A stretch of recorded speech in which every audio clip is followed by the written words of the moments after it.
कांग्रेस की क़यादत है, लीडरशिप है, उनको मुबारकबाद देना चाहती हूँ। उनकी बड़ी शानदार कामयाबी हुई और उसके साथ साथ जम्मू कश्मीर के लोगों को भी मुबारकबाद देना चाहती हूँ कि उन्होंने एक स्टेबल गवर्नमेंट के लिए वोट डाला, क्योंकि पिछले 10 साल से जो हालात रहे जम्मू कश्मीर में, बिलखुसूस 2019 5 अगस्त के बाद, तो जम्मू कश्मीर के लोगों को बहुत सारी प्रॉब्लम्स हैं, बहुत मुश्किलात हैं और उसके लिए एक स्टेबल गवर्नमेंट का, एक मजबूत सरकार का बनना बहुत ज़रूरी है।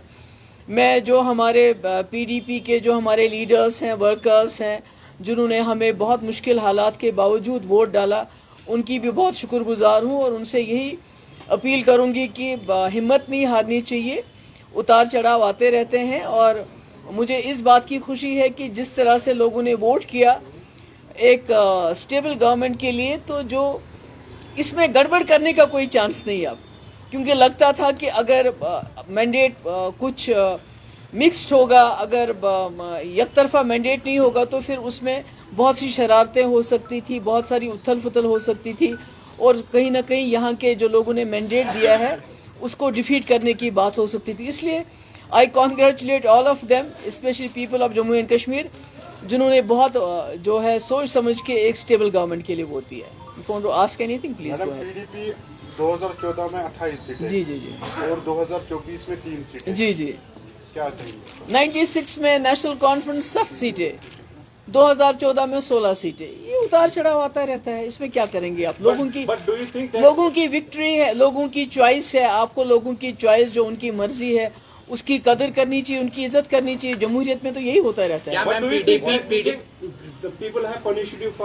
नहीं, मुझे लगता है कि लोग चाहते थे एक स्टेबल गवर्नमेंट और उनको लगा नेशनल कॉन्फ्रेंस और कांग्रेस जो है वो हमें स्टेबल गवर्नमेंट दे सकती है और कहीं ना कहीं बीजेपी को दूर रख सकती है। I think that is the, मुझे लगता है सबसे बड़ी वजह। सॉरी जी, 2014 में आपने जो बीजेपी के साथ, मैं कहती हूँ वो तो बाद की बात है, अब क्या हुआ। पर मेरा ये है कि जम्मू कश्मीर के लोगों ने एक स्टेबल गवर्नमेंट के लिए वोट डाला, जो उनको लगा कि नेशनल कॉन्फ्रेंस और कांग्रेस एक गवर्नमेंट, स्टेबल गवर्नमेंट दे सकती है और बीजेपी का मुकाबला डट के कर सकते हैं, तो उसके लिए उन्होंने वोट दिया। मैम, आपने कहा आपके बगैर यहाँ पर सेक्युलर सरकार नहीं बनेगी, तो अब क्या लग रहा है? नहीं, अब तो मेरे ख्याल में बहुत अच्छी, मैं तो कह रही हूँ कि लोगों को मुबारकबाद दे रही हूँ कि उन्होंने हंग असेंबली को नहीं चुना, एक स्टेबल गवर्नमेंट के लिए वोट दिए। ये तो मुबारकबाद है लोगों के लिए।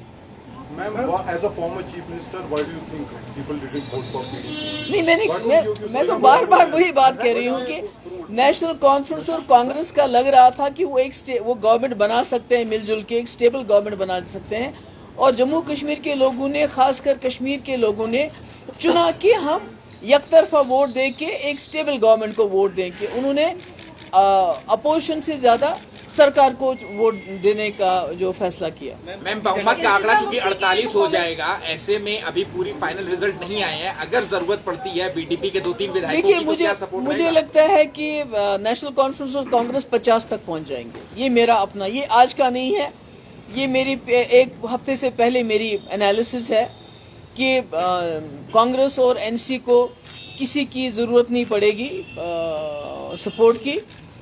हालांकि जब मुझसे कई कांग्रेस लीडरशिप ने बात भी की, मैंने उनको यही बताया आज से 2-3 दिन पहले।